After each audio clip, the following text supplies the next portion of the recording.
उत्पत्ति अध्याय 17। उत्पत्ति अध्याय 17। खतना की विधि के ठहराने का वर्णन और इसहाक की उत्पत्ति की प्रतिज्ञा। जब अब्राम 99 वर्ष का हो गया, तब यहोवा ने उसको दर्शन देकर कहा, मैं सर्वशक्तिमान परमेश्वर हूँ, मेरी उपस्थिति में चल और सिद्ध होता जा, और मैं तेरे साथ वाचा बांधूंगा और तेरे वंश को अत्यंत ही बढ़ाऊंगा। तब अब्राम मुंह के बल गिरा और परमेश्वर उससे यूं बातें कहता गया, देख, मेरी वाचा तेरे साथ बंधी रहेगी, इसलिए तू जातियों के समूह का मूल पिता होगा।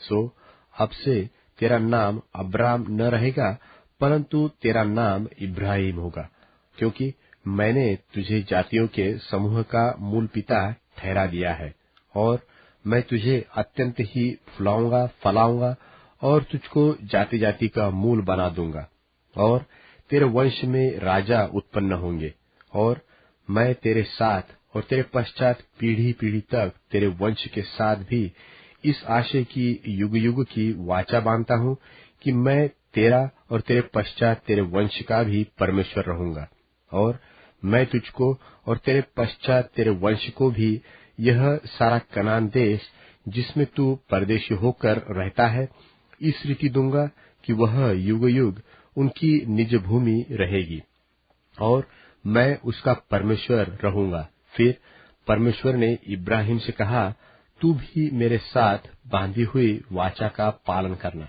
तू और तेरे पश्चात तेरा वंश भी अपनी अपनी पीढ़ी में उसका पालन करे। मेरे साथ बांधी हुई वाचा जो तुझे और तेरे पश्चात तेरे वंश को पालनी पड़ेगी, सो यह है कि तुम में से एक एक पुरुष का खतना हो। तुम अपनी अपनी खलड़ी का खतना कर लेना। जो वाचा मेरे और तुम्हारे बीच में है, उसका यही चिन्ह होगा। पीढ़ी पीढ़ी में केवल तेरे वंश ही के लोग नहीं, पर जो तेरे घर में उत्पन्न हो, वह परदेशियों को रूपा देकर मोल लिए जाए। ऐसे सब पुरुष भी जब 8 दिन के हो जाए, तब उनका खतना किया जाए। जो तेरे घर में उत्पन्न हो अथवा तेरे रूपे से मोल लिया जाए, उनका खतना अवश्य ही किया जाए। सो मेरी वाचा जिसका चिन्ह तुम्हारी देह में होगा, वह युग युग रहेगी।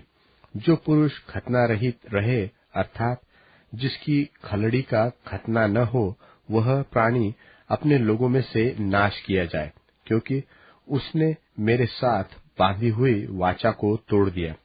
फिर परमेश्वर ने इब्राहिम से कहा, तेरी जो पत्नी सारै है, उसको तू अब सारै न कहना, उसका नाम सारा होगा, और मैं उसको आशीष दूंगा, और तुझको उसके द्वारा एक पुत्र दूंगा, और मैं उसको ऐसी आशीष दूंगा कि वह जाति जाति की मूल माता हो जाएगी, और उसके वंश में राज्य राज्य के राजा उत्पन्न होंगे।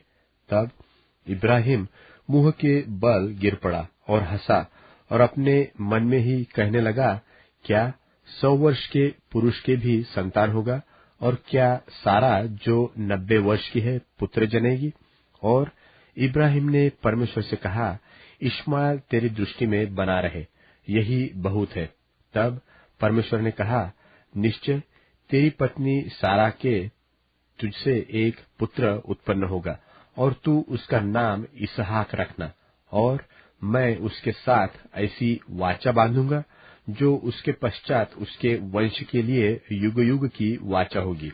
और इश्माएल के विषय में भी मैंने तेरी सुनी है, मैं उसको भी आशीष दूंगा, और उसे फुलाऊंगा, फलाऊंगा, और अत्यंत ही बढ़ा दूंगा।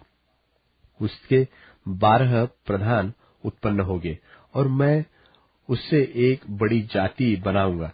परंतु मैं अपनी वाचा इसहाकी के साथ बांधूंगा, जो सारा से अगले वर्ष के इसी नियुक्त समय में उत्पन्न होगा।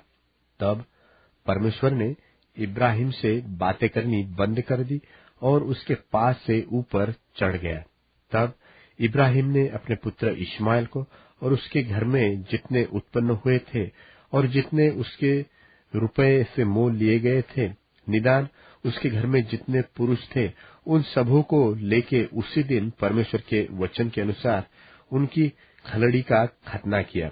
जब इब्राहिम की खलड़ी का खतना हुआ तब वह 99 वर्ष का था, और जब उसके पुत्र इश्माएल की खलड़ी का खतना हुआ तब वह 13 वर्ष का था। इब्राहिम और उसके पुत्र इश्माएल दोनों का खतना एक ही दिन हुआ, और उसके घर में जितने पुरुष थे जो घर में उत्पन्न हुए तथा जो परदेशियों के हाथ से मोल लिए गए थे, सबका खतना उसके साथ ही हुआ।